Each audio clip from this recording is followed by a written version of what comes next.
Mahabharat one पर्व भाग 3। सभा पर्व में द्यूत क्रीड़ा में पराजित होने के बाद पांडवों को 12 वर्ष का वनवास और 1 वर्ष का अज्ञातवास स्वीकार करना पड़ा। इसी वनवास काल का विस्तृत वर्णन वन पर्व में मिलता है। ये पर्व केवल कष्टों की कथा नहीं, बल्कि धैर्य, तपस्या, ज्ञान और आध्यात्मिक उन्नति की यात्रा है। वनगमन और प्रजा का विलाप।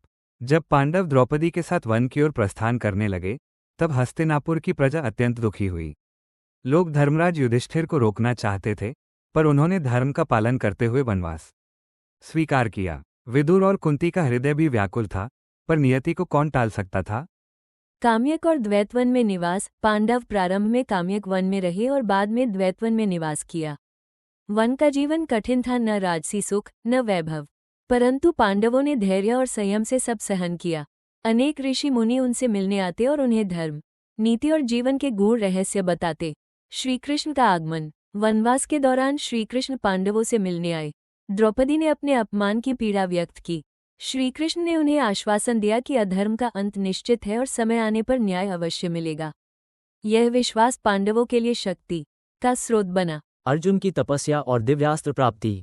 वनवास के समय ये स्पष्ट था कि भविष्य में युद्ध अवश्य होगा, इसलिए अर्जुन ने दिव्यास्त्र प्राप्त करने का निश्चय किया। वे हिमालय की ओर तपस्या करने चले गए। उनकी कठोर तपस्या से प्रसन्न होकर भगवान शिव प्रकट हुए और उन्हें पाशुपतास्त्र प्रदान किया। इसके बाद इंद्रलोक में जाकर अर्जुन ने अन्य दिव्य अस्त्र शस्त्र भी प्राप्त किए। इस प्रकार वे भविष्य के महायुद्ध के लिए और भी समर्थ बनकर लौटे। भीम और हनुमान मिलन। वन में एक दिन भीम की भेंट एक वृद्ध वानर से हुई, जो वास्तव में भगवान हनुमान थे। भीम ने अपनी शक्ति का प्रदर्शन करना चाहा, पर वे उस वानर की पूंछ भी नहीं हिला सके। तब उन्हें अहंकार का त्याग कर विनम्रता का पाठ मिला। हनुमान ने उन्हें आशीर्वाद दिया और भविष्य में युद्ध में सहायता का वचन दिया। द्रौपदी की पीड़ा और जयद्रथ प्रसंग। वनवास के दौरान सिंधु नरेश जयद्रथ ने द्रौपदी का अपहरण करने का प्रयास किया। पांडवों ने उसका पीछा कर उसे पराजित किया। भीम उसे कठोर दंड देना चाहते थे, पर युधिष्ठिर ने धर्म और मर्यादा का पालन करते हुए उसे जीवनदान दिया। मार्कंडेय और अन्य ऋषियों की कथाएं। वन पर्व में अनेक प्रेरक कथाएं आती हैं। महर्षि मार्कंडेय ने पांडवों को सत्य, धैर्य और तपस्या की महिमा बताई।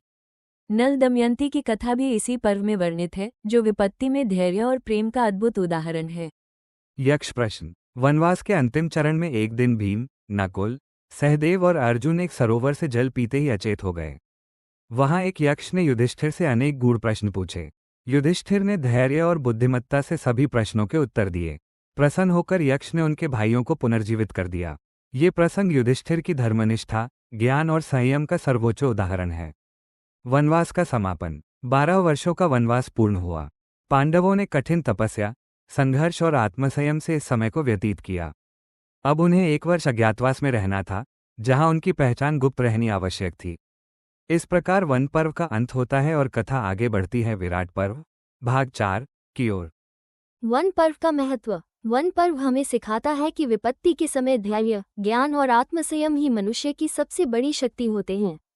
कठिन परिस्थितियां ही व्यक्ति को महान बनाती हैं और भविष्य की विजय के लिए तैयार करती हैं।